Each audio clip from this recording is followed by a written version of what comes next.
वंदे मातरम। प्यारे भारतीयों, आज मैं आपके सामने आया हूं और आज का विषय है भारत में बीमारियों का तांडव। जिस देश में भगवान मर्यादा पुरुषोत्तम श्री राम जी आए, जिस देश में कृष्ण जी आए,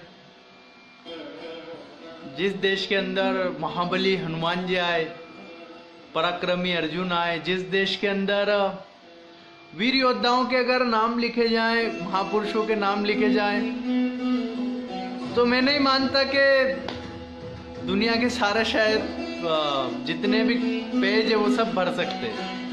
दवात खत्म हो सकता है, कागज खत्म हो सकता है, इतने महापुरुष हमारे देश के अंदर है।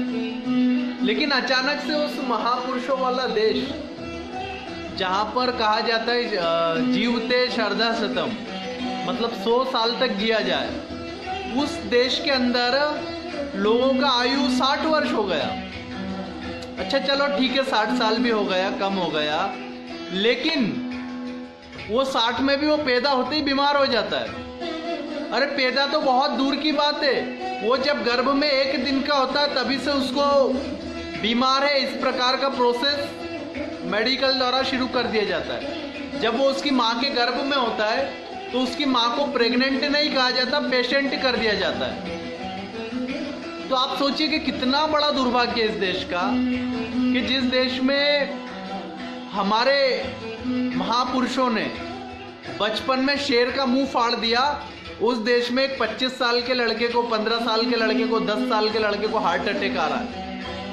पैदा होते ही लड़के को ब्लड कैंसर है, आंखों की बीमारियां हैं, कानों से सुनाई नहीं देता।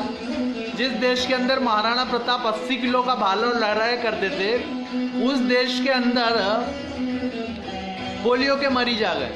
आपने कभी सुना महाराणा प्रताप को उनकी माँ ने पोलियो का ड्रॉप दिया था?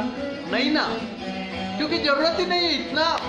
आप सोचो, कृष्ण भगवान ने इतने असुरों को मारा, उनको क्या बोर्नवीटा खिलाया था क्या?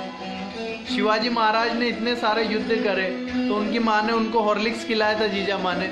संभाजी महाराज को क्या डालडा खिलाया था? नहीं ना।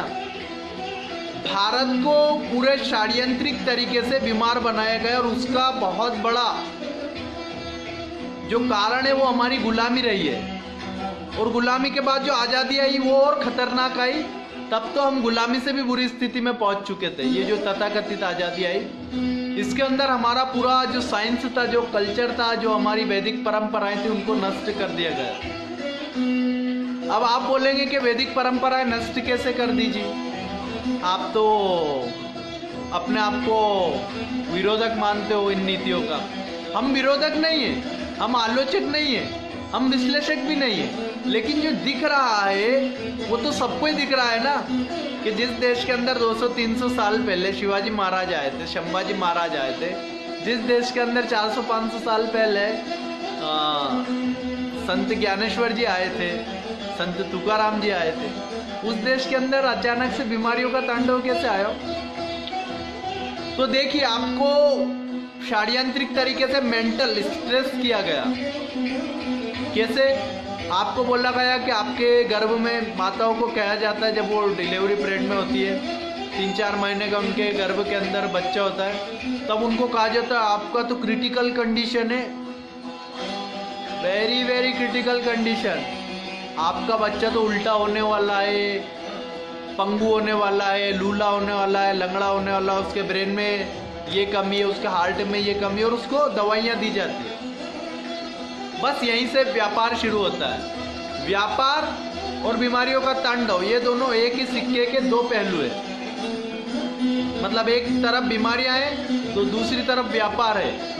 अगर आपकी बीमारी खत्म हो गई तो विदेशी तो ऐसे ही मरने वाले हैं। तो उन बीमारियों से कैसे बचा जाए, तांडव से कैसे बचा जाए? आपके बच्चों को कोई वैक्सीन मत दो, तो आप बोलोगे जी पोलियो हो गया तो आप जिम्मेदारी लेंगे। पोलियो नहीं होगा और होता है तो जिम्मेदारी मैं लेता हूँ। आप बोलेंगे इसके लिए क्या करना है? इसके लिए आपको गोल्ड, सोने का 24 कैरेट का सिक्का, उसका, या फिर बाजार में कई सारी आयुर्वेदिक कंपनियां हैं, और हमारा वेबसाइट पर भी आप जाएंगे www.gausevaBharat.com, तो वहाँ पर आपको स्वर्ण पाश करके एक दवाई आएगा। वो दवाई 2-2 बूंद अपने बच्चों को दिया तो जीवन में पोलियो तो क्या, उसको सर्दी खांसी भी नहीं होगी, इतना वो हष्ट-पुष्ट हो जाएगा। दूसरा, आपको क्या करना है, अपने बच्चों को मक्खन खिलाना है। हॉर्लिक्स नहीं खिलाना, बॉर्नवीटा नहीं खिलाना, प्रोटीन एक्स नहीं खिलाना। अपने बच्चों को मक्खन खिलाना, देशी गौ माता का, और देशी गौ माता का ही दूध पिलाना। यहीं से आपकी बीमारियों का जो आने वाली पीढ़ियां वो बीमार नहीं होगी। सारे बच्चों की आंखें कमजोर, डोरेमोन पोकेमोन देख देख के सबकी आंखें कमजोर।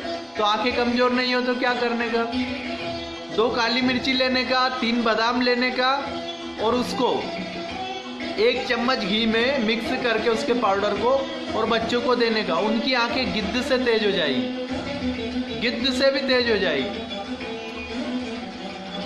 गिद्ध से भी तेज बीमारियां हो जाएगी। और वो जीवन भर कभी उनको मोतियाबिंद नहीं होगा, कोई सा भी आंखों का बीमारी नहीं होगा। अब आप देखिए कि हमारे देश में रामानुजम हुए, उनका गणित में इतना तेज दिमाग चलता था कि अमेरिका, लंदन, सब जगह के मैथमेटिक्स जो बड़े बड़े गणितज्ञ थे वो उनके आगे फेल थे, उनके आगे बोने थे, नाटे थे। तो इतना दिमाग कहाँ से आया था? वैदिक परंपराओं से। अभी आपको क्या करना है, ये तो बचपन का बात हुआ, थोड़ा अगर बड़ा होता है बच्चा तो 5 साल की उम्र में उसको आप व्यायामशाला भेजिए, और व्यायामशाला में उसको मलखम का जो खेल होता है, मलखम का खेल में भेजिए, और लड़का हो लड़की हो दोनों को भेज सकते हैं। बीमारियों का एक और तांडव है, आप कोई भी वैक्सीन नहीं लेंगे, कोई एक वैक्सीन आपको लेना नहीं है, आपके बच्चों को नहीं लेना, आपको भी नहीं लेना। आपको अगर ऐसा लगता है कि वातावरण में बीमारियां, समाज में बीमारियां बहुत ज़्यादा हो रही, वायरस फैल रहा है, तो अपने बच्चों को गिलोय का काढ़ा पिलाइए और खुद गिलोय का काढ़ा पीजिए, आपके यहाँ पर कोई बीमारी नहीं होगी। वो प्राणायाम तो आप सभी को डेली करना ही है, सुबह जल्दी उठना है, वो सब मैंने कल के कार्यक्रम में आपको बताया था। अभी क्या करना है आगे, अगर फिर भी बीमारियां हो जाती है तो फिर आपको क्या करना, तो आपको फिर आयुर्वेद की शरण में आने का है। सबसे पहले उबला हुआ पानी पीने का है। वैसे सामान्यतः उबला हुआ पानी पीना चाहिए, लेकिन बीमारी में आपको 100% 100% गर्म पानी ही पीना है, आपकी सारी बीमारियां दूर होगी। फिर आयुर्वेद के नियम जो हमारी वेबसाइट पर आपको दिखेंगे, www.gausevabharat.com, इस वेबसाइट पर आप जाकर के अपनी परेशानियां लिख सकते हैं। और हमारा व्हाट्सएप नंबर है 9833631184। एक बार फिर से हिंदी में 9833631184। इस क्रमांक पर आप व्हाट्सएप भी कर सकते हैं। मेरे पास रहता नहीं, लेकिन आश्रम में ये क्रमांक रहता है, और इस दूरभाष क्रमांक पर आप सारी जानकारी उपलब्ध कर सकते हैं। अभी आप सभी लोगों को हमारे इस आंदोलन से जुड़ना है, जिसका नाम है स्वस्थ भारत विश्व गुरु भारत। इस कार्यक्रम के तहत आप सभी लोगों को हमारा सहयोग भी करना है। सहयोग में क्या है, सभी को स्वस्थ रहना है, यही हमारा सबसे बड़ा सहयोग होगा। तो आशा करता हूँ आप सभी लोग हमारे स्वस्थ भारत विश्व गुरु भारत कार्यक्रम से जुड़ेंगे, आंदोलन से जुड़ेंगे, और हमें सहयोग प्रदान करेंगे, खुद स्वस्थ रहेंगे, समाज को स्वस्थ बनाएंगे, और विदेशी कंपनियों को भगाएंगे, और जो बीमारियों का तांडव मच रहा है हमारे देश में उसको खत्म करेंगे। आपको कैंसर नहीं होगा, एड्स नहीं होगा, टीबी नहीं होगा, आपको अस्थमा नहीं होगा, कोई बीमारी नहीं होगा, जो अगर आपने आयुर्वेद के नियमों का पालन करा। गंभीर बीमारियों के लिए आप हमारा वेबसाइट पर, हमारे व्हाट्सएप नंबर पर संपर्क कर सकते। आज के इस कार्यक्रम में आप सभी लोगों ने मुझे सुना, इसके लिए बहुत बहुत धन्यवाद। आप सभी का बहुत बहुत आभार। आशा करता हूँ आप हमसे संपर्क करेंगे, और आपकी कोई भी परेशानी रहेगी उसका हम निराकरण करेंगे।